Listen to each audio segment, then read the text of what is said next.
Salve, salve, rapaziada! Sejam bem-vindos para mais um vídeo aqui do canal Futebol SPFC, tá? Semana decisiva aí, semana preocupante, eu diria, para o torcedor, para a Zubeldia, porque é uma semana que ela termina com o clássico contra o Palmeiras.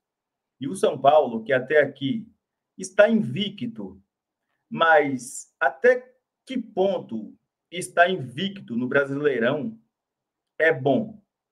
Porque o São Paulo invicto, ele pode estar indo rumo à Série B, tá? Porque se o São Paulo seguir nesta toada, ele pode ser rebaixado invicto. E o São Paulo tem um clássico contra o Palmeiras no fim de semana. E amanhã já tem o Alianza Lima pela Libertadores, tá? E o Júlio Casares, com todo o cinismo e cara de pau do mundo, falou sobre o trabalho de Zubeldia e falou sobre a dívida gigantesca e monstruosa do São Paulo. Olha, é cara de pau demais, é muito cinismo. Então, meus amigos, eu peço, por gentileza, que você se inscreva no canal e deixe o seu like, tá bom? É muito importante você estar inscrito aí no canal. E bora aqui falar de São Paulo. Hoje não tem live porque tem bate-papo tricolor no canal do Turbina, tá bom? Mas bora aqui falar de São Paulo, atualizar vocês com as últimas notícias, informações, bastidores do São Paulo Futebol Clube, fechou? Logicamente que vamos fazer o pré-jogo de Alianza Lima versus São Paulo, mas bora falar um pouquinho sobre o contexto dessa semana do São Paulo. É uma semana que ela é complicada, não porque jogar a Libertadores contra o Alianza Lima e empatar seja ruim. Não, jamais. Eu acho que o São Paulo, empatando contra o Alianza Lima, ele praticamente garante a vaga na próxima fase da Libertadores, até porque os dois últimos jogos do São Paulo serão no Morumbi, serão em casa. Agora, a questão é que o São Paulo vem em uma sequência frenética de empates. Eu vou até pôr aqui na tela para vocês alguns números do São Paulo nesse Brasileirão especificamente, onde o São Paulo, né, após a sétima rodada, o São Paulo é o último clube invicto. O São Paulo, só sobrou o São Paulo, porque o Flamengo perdeu a invencibilidade. E aí na tela tá para vocês números do São Paulo no Brasileirão nas sete primeiras rodadas, perdão. 7 jogos, uma mísera vitória contra o Santos, 6 empates e segue invicto. De 21 pontos possíveis, o São Paulo conquistou 9 pontos. Nessa matemática, nessa lógica de o São Paulo somente empatar, porque não ganha, só empata. 31 jogos restantes, o São Paulo somaria aí mais 31 pontos. 31 pontos mais 9 já conquistados seriam 40 pontos. Seria um rebaixamento invicto, tá? Então, para quem está comemorando invencibilidade do São Paulo no Brasileirão, bora abrir o olho e acordar, gente. Essa invencibilidade do São Paulo no Brasileirão, ela é inútil. Ela é inútil, ela é infértil, ela é ridícula, tá? Então, não olhe a situação por apenas um lado. Oh, que maravilha, o São Paulo está invicto. Não. Olhe pelo outro lado. O São Paulo está invicto, mas o São Paulo também não consegue engrenar uma sequência de vitórias. É somente empates. E empate no futebol é um resultado enganoso, porque ele não te dá uma somatória boa de pontos, você não consegue escalar a tabela, você fica empacado na tabela, somando um ponto aqui, um ponto lá, um ponto acolá, mais um ponto aqui, um ponto lá, não vai para lugar nenhum. Entendeu? Não vai para lugar nenhum. E isso é preocupante. Isso é muito preocupante, entendeu? Então, é bom o São Paulo sair desse marasma de empates e começar a vencer. Entendeu? Porque senão daqui a pouco estamos na mesma situação que derrubou o Hernan Crespo em 21. Hernan Crespo caiu em 21 pela mesma situação. O São Paulo só empatava. Com o Zubeldia, em 2025, a história se repete. Então, é preciso que o São Paulo de Zubeldia comece a vencer o quanto antes. Inclusive, a Pri Senhorães, lá da TNT Esportes, ela entrevista com o Júlio Casares, e o Júlio Casares falou sobre o trabalho do Zubeldia. O Júlio Casares teve coragem de falar que o trabalho do Zubeldia é bom. Eu vou aqui pôr esse trecho do vídeo para vocês. Ouçam. Priscila, essa pergunta acho que é uma oportunidade boa de colocar a verdade dos fatos. O Zubeldia fez uma boa temporada, o São Paulo foi competitivo, disputou com o Botafogo na Libertadores de igual para igual, perdeu nos pênaltis, disputou com o Atlético Mineiro na Copa do Brasil e também enfrentou clubes que teve grande investimento de contratações de igual para igual. Então o trabalho dele é muito bom. E essa turbulência, ela acontece às vezes mais fora do que dentro. Nós entendemos que, em razão de resultados negativos, há uma movimentação para que você troque o técnico. O São Paulo acredita no Zubeldia, está contente com o Zubeldia, porque, veja, ele está fazendo um trabalho com o elenco que ele também ajudou a construir e com os meninos da base, onde ele acompanha. Há uma integração entre a base e o futebol profissional. O Zubeldia, eu não precisava ir a público para dizer está prestigiado, continua, porque para nós é uma normalidade. Ele tem um contrato e nós continuamos esse trabalho. Então eu garanto a você que aqui dentro nunca teve nenhuma precipitação de análise. E todas as reuniões com o técnico, elas são regulares, semana a semana.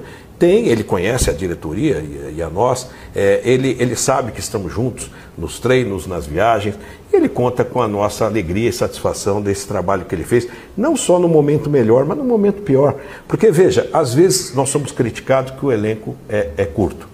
Nós perdemos jogadores com graves contusões. O Pablo, o Lucas, o Oscar, o Luiz Gustavo.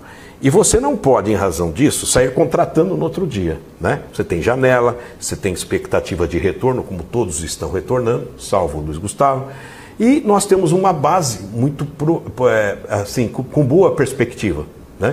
Então, nós temos... O resto aí é blá, blá, blá. Mas, de fato, o Júlio Casares é aquele famoso Rolando Lero. É o famoso encantador de serpente. É o cara liso. É feita uma pergunta para ele e ele escapa. Ele é liso igual bagre, sabe? Júlio Casares é o tremendo cara de pau. Um cara de pau. Porque como é que você avalia o trabalho do Zubeldia como muito bom? Queria a opinião de vocês, inclusive. Coloca nos comentários aí. Como você avalia até aqui o trabalho do Zubeldia? Realmente é um trabalho muito bom, como o Júlio Casares encheu a boca para falar, um trabalho muito bom, tá? Queria a opinião de vocês sobre isso, porque, de fato, o trabalho do Zubeldia, na minha opinião, ele é muito irregular. O São Paulo do Zubeldia, ele é regular por baixo. Ele não consegue engrenar uma sequência de 2, 3, 4 vitórias consecutivas, como o torcedor gostaria. É um empate, uma vitória, uma derrota. Aí vem uma vitória, aí vem uma sequência de 6 empates. É assim, é um trabalho muito irregular. É um time que não passa a mínima confiança ao torcedor. Como você avalia esse trabalho do Zubeldia à frente do São Paulo, que inclusive, né, gente, o Júlio Casares, nesta entrevista, ele foi perguntado também sobre a dívida astronômica do São Paulo.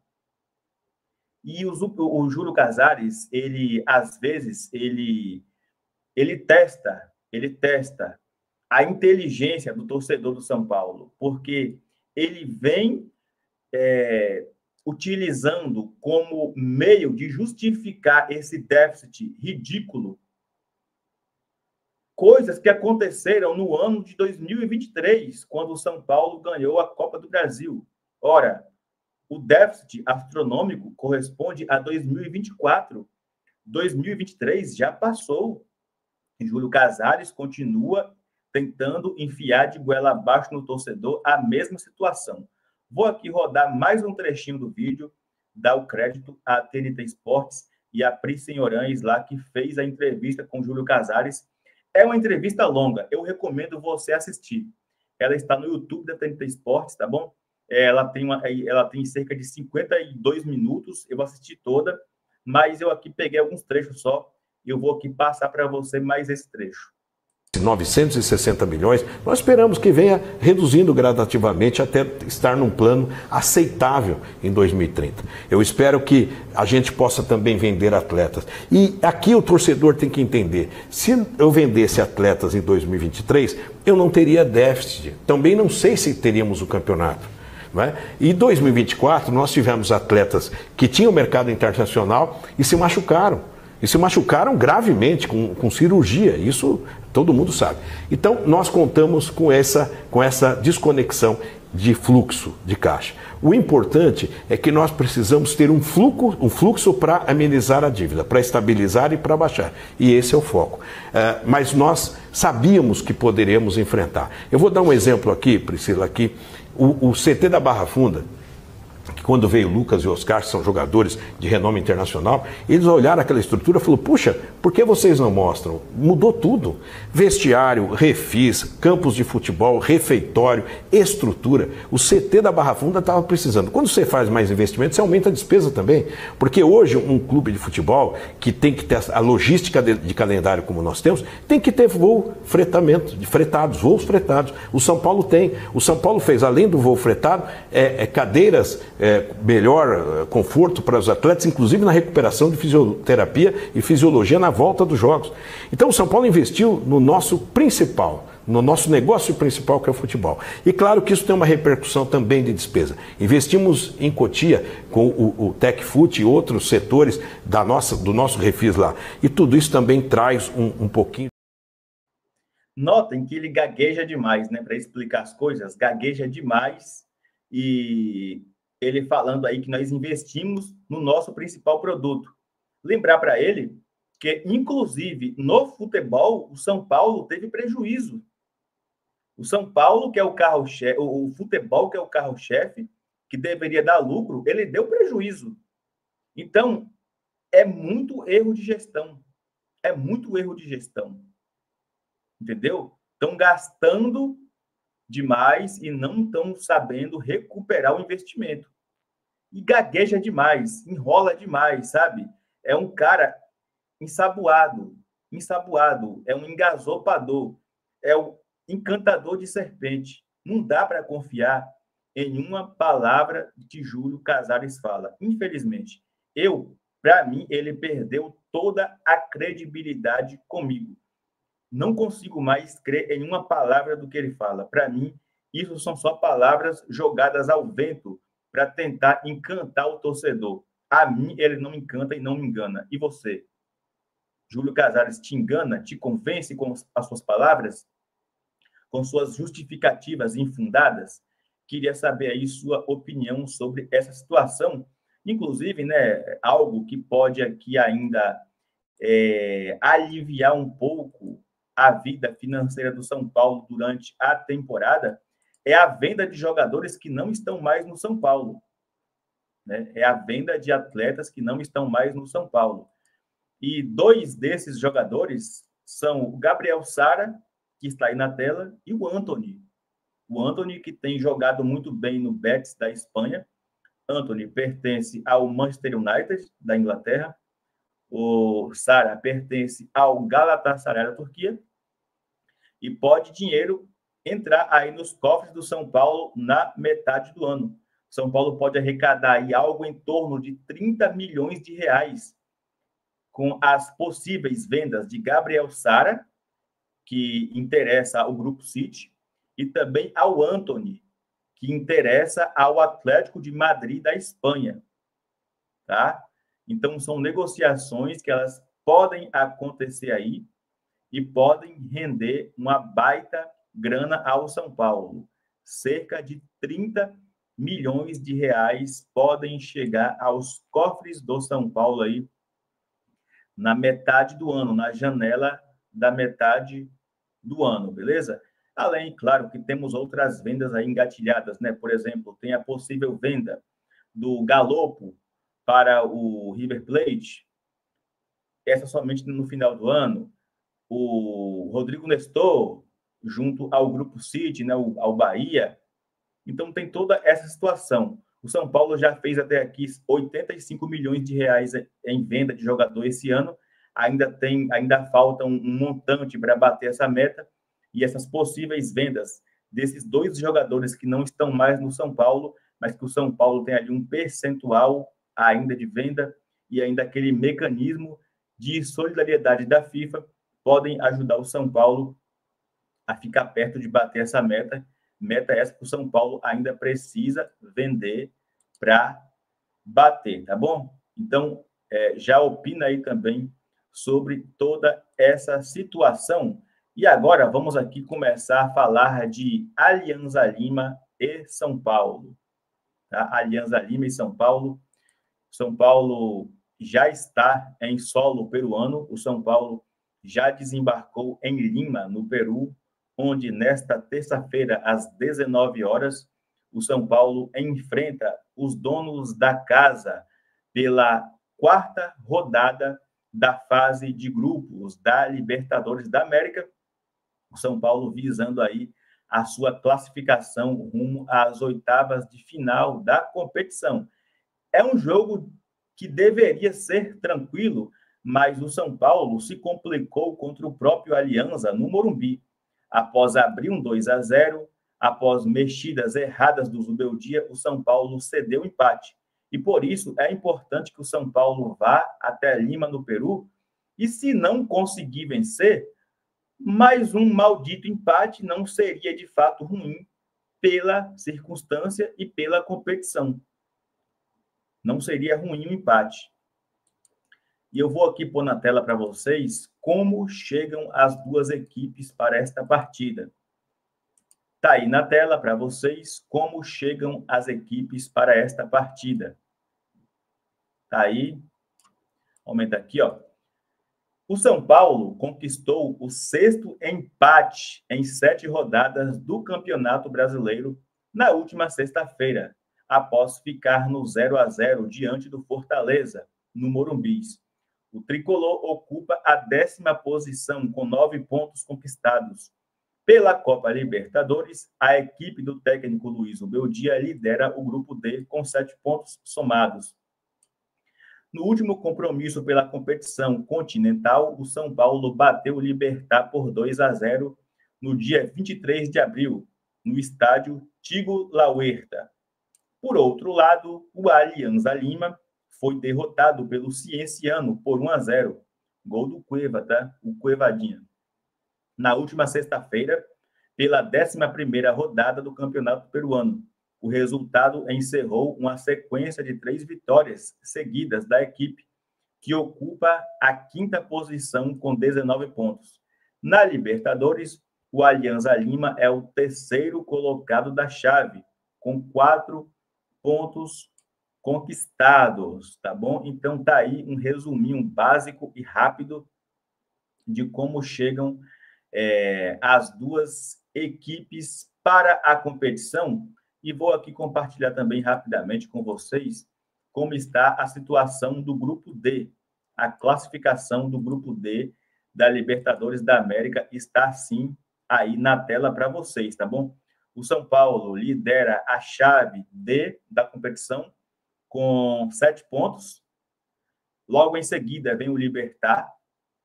Depois o Alianza Lima com 4 pontos. E o Talleres está zerado O Tadieres perdeu suas 3 partidas até aqui.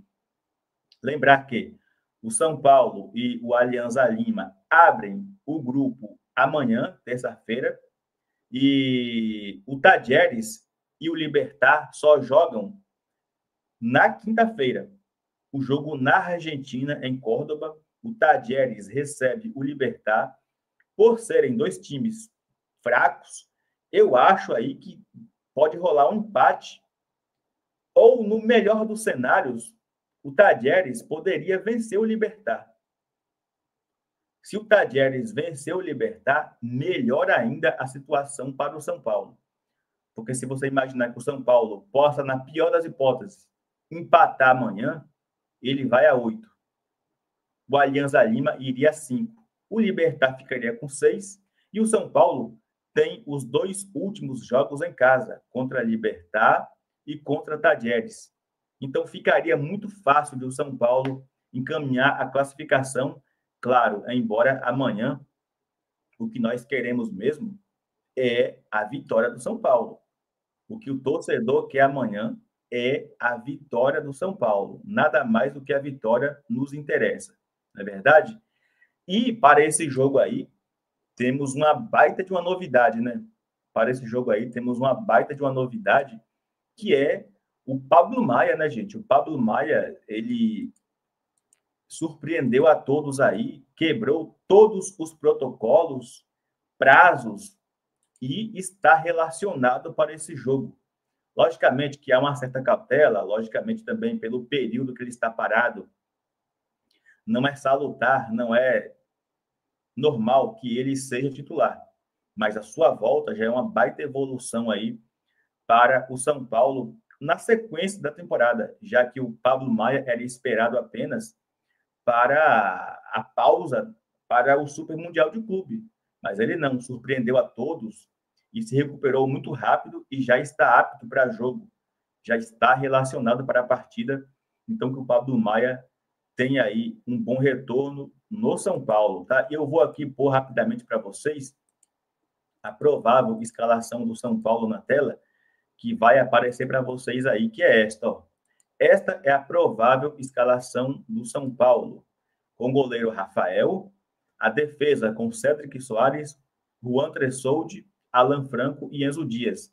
O Arboleda está relacionado para o jogo, mas pelo período que ele ficou fora por sobrecarga muscular, eu não acho saudável colocar o Arboleda de cara. Acho que ele pode ganhar minutos, mas titular eu duvido. Então, Cédric, Juan, Alan Franco, Enzo Dias, Alisson, Marcos Antônio e Matheus Alves. Aí podemos ter Lucas Ferreira ou Lucas Moura, com Ferreirinha pelo outro lado, e André Silva no comando do ataque. E eu queria que você deixasse aí sua opinião. Como você avalia essa provável escalação do São Paulo? Já quero saber aí a sua opinião. E bora pôr aqui também as informações, a ficha do jogo para vocês. Vai aparecer aí na tela, apareceu na tela aí para vocês também a ficha do jogo do São Paulo. O árbitro, Andrés Matonte, do Uruguai. Assistente 1, Nicolás Taran, também do Uruguai. O assistente 2, Carlos Barreiro, também do Uruguai.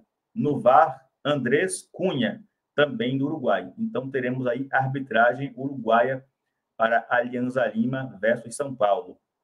Local, estádio Alejandro Villanueva, em Lima, no Peru. Data, terça-feira, dia 6/5/2025, às 19 horas. E onde assistir Alianza Lima versus São Paulo? ESPN e também Disney Plus. Fechou? E eu queria que você deixasse aí o seu palpite. Coloque nos comentários aí o seu palpite. Vai, palpita aí, por favor. Quanto você acha que vai ser o jogo Alianza Lima e São Paulo? Meu palpite é São Paulo 2, Alianza Lima 0. 2-0. Vamos dar o troco lá. Queria saber sua opinião, tá bom? Então, opina aí. E, mais uma vez, queria que você se inscrevesse no canal. Se inscreva no canal, deixa o seu like, comenta, compartilha. E à noite tem pós-jogo. Fechou? Tamo junto, é nóis. E aqui você já sabe que é Vamos São Paulo sempre.